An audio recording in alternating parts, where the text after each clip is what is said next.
2단계 문의 6번째 시간. 이번 시간에는 발전기와 전동기, 그리고 여러 가지 발전 방식에 대해서 알아보도록 하겠습니다. 발전기와 전동기는 그 수식적인 표현보다는 작동 원리와 그리고 다른 여러 가지 발전 방식의 기본적인 작동 원리 등을 살펴보도록 하겠습니다. 자, 먼저 전동기입니다. 전동기는 이제 중학교 때부터 교과서에 나오는 내용인데, 전동기는 기본적으로 전기 에너지를 회전 운동 에너지로 변환시켜주는 장치를 말합니다. 전동기의 기본 구조는 그림에서 보는 것처럼 가운데 코일과 그 다음에 자석으로 되어 있습니다. 이 코일에 전류가 흐르면 전류에 의한 자기장이 생겨서 이것이 원래 자석의 자기장과의 상호작용으로 힘을 받아 회전하게 되는 것입니다. 이 전류에 의한 자기장과 원래 자석의 자기장의 상호작용으로 이제 설명하는 것이 정확한 표현이지만, 이제 중학교 때에는 그 자기장과 자기장의 상호작용이 아닌 전류가 흐르는 도선이 자기장 속에서 받는 힘으로 이제 설명을 일반적으로 합니다. 이제 그 방식대로 한번 알아보도록 하겠습니다. 자, 지금 바깥쪽에 직류 전원이 연결되어 있고요. 이제 플러스 마이너스이기 때문에 이 방향으로 이제 전류가 이렇게 흐르게 됩니다. 전류가 흐르는 도선은 자기장 속에서 힘을 받는데, 플레밍의 왼손 법칙에 의하면 지금 왼쪽에서 오른쪽으로 자기장이 형성이 되어 있고, 이때 전류가 안쪽 방향으로 흐르기 때문에 이 오른쪽 도선은 아래쪽으로 힘을 받게 됩니다. 그리고 앞쪽으로 전류가 흐르는 왼쪽 도선은 위쪽으로 힘을 받게 됩니다. 그러면 이게 이제 위에서 보면 이제 오른쪽 방향으로다가 회전을 하게 되겠죠. 그래서 나처럼 이렇게 회전을 하게 됩니다. 이렇게 회전을 하게 되는 것이죠. 이제 넘어가게 되면은 이제 이쪽에 아까 왼쪽에 있던 도선 부분이 이제 위로 왔다가 이것이 다시 이제 오른쪽으로 넘어가게 돼. S극 자석에 가까운 쪽으로 넘어가게 됩니다. 이때 이쪽에 브러쉬에서 전류의 방향이 바뀌게 됩니다. 그래서 계속 그 이 도선이 앞쪽으로 전류가 흐르는 게 아니고 오른쪽으로 오게 되면 마치 이 가 그림에서 오른쪽 도선처럼 이 도선의 뒤쪽 방향으로 전류가 흐르게 됩니다. 그러면 이 뒤쪽 방향으로 전류가 흐르게 되면 얘는 아래쪽으로 힘을 받게 되겠죠. 그리고 왼쪽에 있는 도선은 앞쪽으로 전류가 흐르기 때문에 위쪽 방향으로 힘을 받게 됩니다. 그래서 계속 일정한 방향으로 회전을 하게 됩니다. 이게 직류 전동기입니다.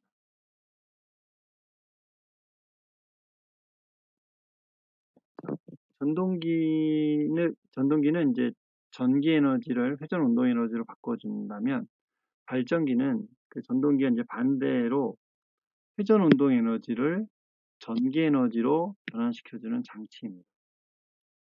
이 발전기에서 전기 에너지가 만들어지는, 즉 변환되는 원리는 패러데이 법칙을 잘 이해해야 하는데, 패러데이 법칙의 관계식은 이번 시간에는 이제 자세히 알아보지는 않고 좀 정성적인 설명 중심으로다가 알아보도록 하겠습니다.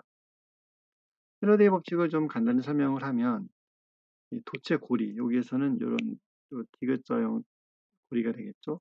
이 도체 고리를 통과하는 자기장의 변화가 생기면 도체 고리에 전기장이 유도가 되고, 전기장에 의해서 전하가 이동, 이 전하 이동이 전류죠. 전류가 발생하는 원리입니다.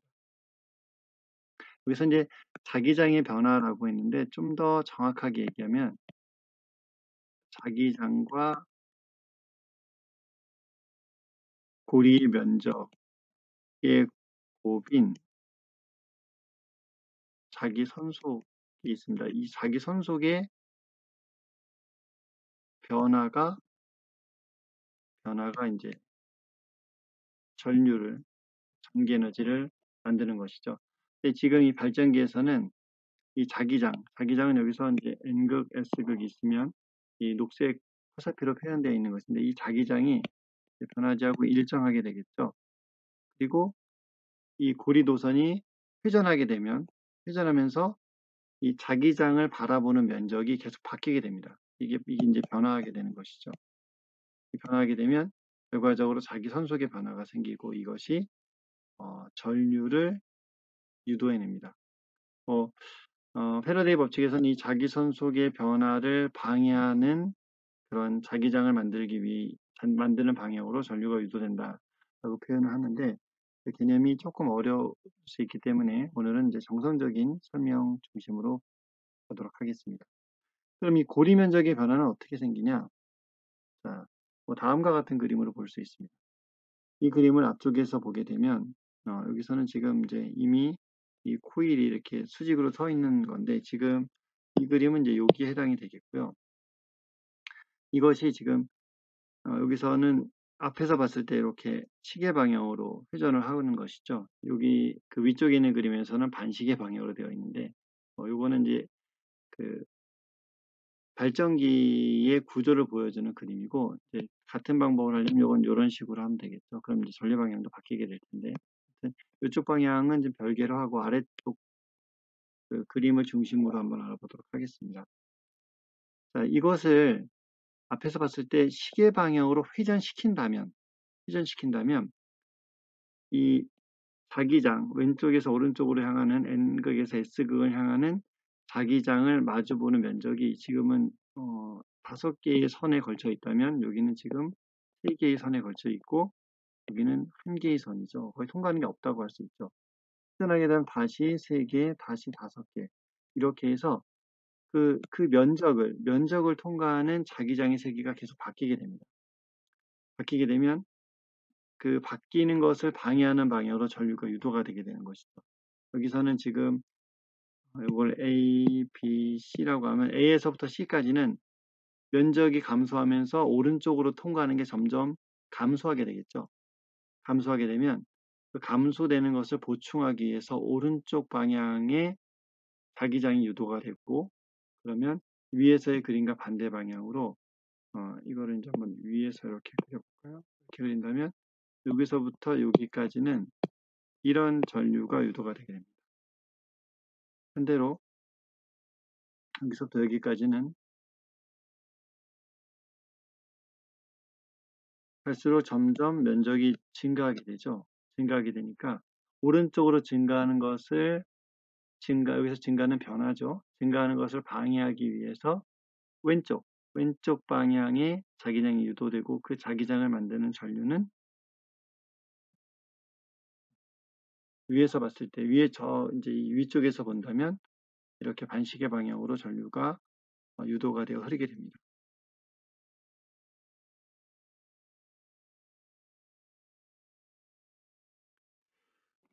그 지금 발전기의 그 회전 방향에 따른 전류 방향을 좀 더 한번 자세히 알아보도록 하겠습니다. 왼쪽에 N극, 오른쪽에 S극이 있으면 N극에서 S극을 향하는 방향으로 이제 자기장이 형성이 되어 있습니다. 지금 이제 거기에 수직하게 가장 많은 자기장이 통과하는 상황이 되겠죠. 이 면적을. 이게 회전하게 되면 여기서부터 여기는 지금 반시계 방향으로 돌리고 있네요. 그림들이 이제 슬라이드마다 조금 차이가 있는데 반대로 회전시킨다면 지금 이것처럼 회전하게 된다면 지금 이 면적을 여기는 중간에 이제 이런 상황도 있겠죠. 이 면적을 오른쪽으로 통과하는 자기장이 감소하게 되기 때문에 감소하는 것을 보충하기 위해서 오른쪽 방향을 또 통과하는 자기장을 만드는 전류가 유도가 되게 됩니다. 그렇다면 전류가 이런 식으로 유도가 되는 거죠. 여기서부터 여기까지. 그래서 이제 코일이 이제 A, B, C, D가 좀 바뀌어서 이렇게 넘어갔죠. 넘어가게 되면 지금 여기서도 또 넘어가게 되니까 이쪽 방향과 이쪽 방향으로 흐르는 전류가 유도가 되고요. 주의할 거는 이 A 그림하고 C 그림을 보면 A에서 전류의 방향, 여기 앞쪽으로 흐르는 전류는 도선 A, B에 흐르는 전류고요. C에서 앞쪽으로 흐르는 전류는 도선 C, D에 흐르는 겁니다. A, B에 흐르는 전류의 방향만 보면 A에서는 앞쪽으로 흐르고 C에서는 뒤쪽으로 오는 것을 볼 수 있죠. 이렇게 해서 계속 그 도선마다 방향이 바뀌는 그런 전류가 만들어집니다. 이런 식으로 교류 전류가 흐르는데 이것을 교류 발전기라고 합니다. 자, 이런 발전기는 전기 에너지를 만드는 여러 발전소에서 사용되고 있는데요. 대표적인 것이 여기 그림에 보이는 세 가지 형태의 발전소입니다. 자, 맨 위쪽에 있는 것은 어떤 발전일까요? 네, 여기는 이제 증기를 발생시키는데 이 증기를 물을 끓여서 발생시키는 이것이 화력 발전이고요. 아래쪽에 이건 원자력 그림이죠. 핵발전입니다. 핵발전.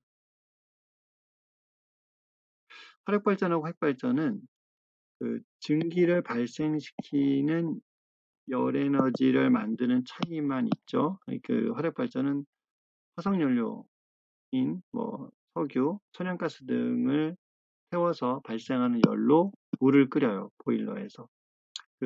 그때 이제 그 물이 끓으면서 발생한 증기로 이 증기 터빈을 돌리는 것이고요.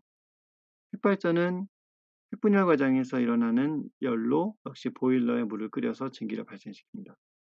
그래서 열을 발생시키기 전까지 사용하는 연료의 차이가 있을 뿐이지 발생된 열로 보일러에 물을 끓이고 그때 발생한 증기를 이용해서 증기 터빈을 돌리고 이 증기 터빈이 다른 건물에 있는 발전기의 회전축하고 연결되어 있는데 이것이 회전하면서 발전기가 회전한다는 원리는 똑같다고 할 수 있습니다. 가운데 있는 것은 이제 수력 발전인데요. 수력 발전은 역시 이제 터빈을 돌리는데 이 터빈이 이제 증기 터빈은 아니고요. 수력 발전은 높은 곳에 있는 물이 위치 에너지가 운동 에너지 전환되면서 아래쪽으로 내려오면 물의 이제 운동 에너지가 빠르게 되고 이 빠른 물의 운동 에너지가 수차를 돌립니다. 수차를 돌리면 이 수차가 터빈과 발전기 연결이 돼서 발전기가 회전하게 되고 이 회전된 발전기는 우리 앞에 슬라이드에서 봤던 코일을 회전시키게 되는 것이죠. 발전기 안에 이제 코일이 있고 그러면 여기서 전류가 유도되어 전기 에너지가 만들어지는 것입니다. 이것이 지금 우리나라뿐만이 아니라 전 세계적으로 가장 많이 이용되고 있는 그런 전기 에너지를 만드는 발전 방식이라고 할 수 있고요.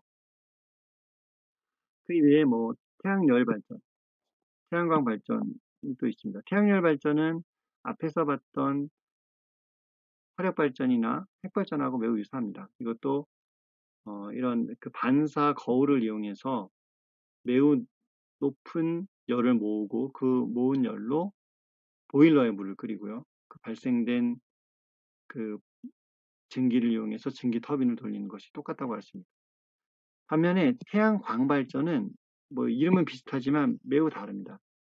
이쪽에 보면 이게 이쪽에 있는 이게 다 태양전지인데요. 태양전지의 이제 기본 구조에 이제 셀이 있습니다. 이 셀은 반도체로서 태양의 빛 에너지를 이용해서 바로 전기를 만듭니다.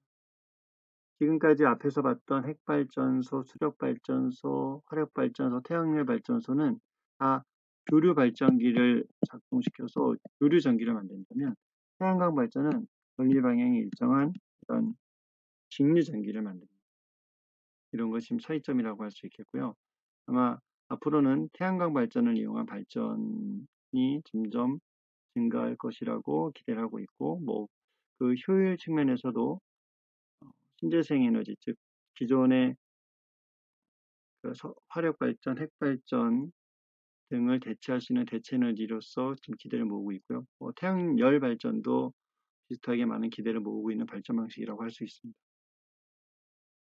그 태양광 발전, 태양열 발전과 함께 또 기대를 모으고 있는 발전 방식으로 풍력 발전이 있습니다. 바람의 운동 에너지를 이용해서 여기 이제 날개죠. 날개를 여기 블레이드라고 부르는데 이 블레이드를 회전시킵니다. 이 블레이드가 매우 빠르게 회전하지는 않고요. 일정한 적당한 빠르기로 회전을 하게 되면 이 회전이 여기 이제 나셀이라고 부르는 이 커다란 장치가 있어요. 이 나셀이 매우 큰 것은 위에 이제 헬리콥터가 앉을 정도로 매우 큰 그런 풍력 발전기도 있는데, 이 낫살 안에는 기어와 이런 발전기들 같은 이런 장치, 마치 하나의 발전소와 같은 장치들이 있습니다. 그래서 이 기어는 이 블레이드의 회전수를 증가시키는 역할을 하고, 그 회전에 의해서 이제 발전기에서 전기 에너지가 만들어집니다. 역시 풍력 발전에서 만들어지는 전기는 규류라고 할 수 있겠죠. 발전기를 이용하기 때문에.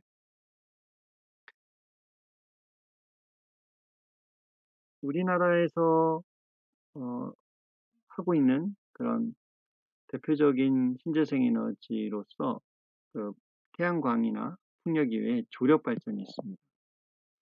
그 안산 가면 이제 시화호가 있는데, 시화호 방조제에 규모상으로는 세계 최대 규모의 조력 발전소가 설치되어 있습니다. 조력 발전은 밀물과 썰물을 이용해서 터빈을 돌리는데요. 그 물이 이제 들어올 때는 터빈의 수문을 닫아서 위쪽으로 다 물이 이렇게 안쪽으로 들어오게 합니다. 그 다음에 이제 빠져나갈 때는 위쪽 문을 닫으면 위로 못 나가니까 아래쪽에 이 출구가 있는데, 이쪽 출구를 통해서 물이 빠르게 빠져나가게 됩니다. 썰물 때죠. 그럼 이 빠르게 빠져나가는 썰물을 이용해서 이 터빈을 회전시킵니다. 이때 이 회전하는 터빈을 이용해서 전기 에너지를 만드는 방식이 조력 발전입니다. 그러니까 밀물과 썰물의 움직임을 이용해서 전기 에너지를 만드는 방식. 이 조력 발전은 환경의 영향 등 여러 가지 고려할 것들이 더 많아서 이게 그 발전 용량을 지속적으로 계속 확대하는 데는 조금 어려움이 있는 것으로 알려져 있습니다. 전동기와 발전기의 원리와 또 여러 가지 발전 방식에 대해서 정성적으로 간단히 알아보았습니다. 뒤에 이어지는 과제 2개도 매우 쉬운데요. 그 발전기하고 전동기와 관련되어 있는 두 문항을 한번 가볍게 풀어보기 바랍니다. 과제 1은 전동기 원리에 관한 문제입니다. 문제를 읽고 활동지에 포함되어 있는데, 활동지의 문제를 풀고 제출하시기 바랍니다. 발전기 원리에 관한 문제입니다. 어렵지 않으므로 빨리 풀 수 있을 것으로 생각을 하고요. 활동지 문제를 풀어서 제출하시기 바랍니다. 이로써 물 6번째 시간 발전기와 전동기 그 여러 가지 발전 방식에 대해서 간단히 알아보았습니다. 다음 시간에는 파동의 발생과 표현, 파동의 전파, 파동의 중첩과 간섭, 정성파 등에 대해서 살펴보도록 하겠습니다. 수고하셨습니다.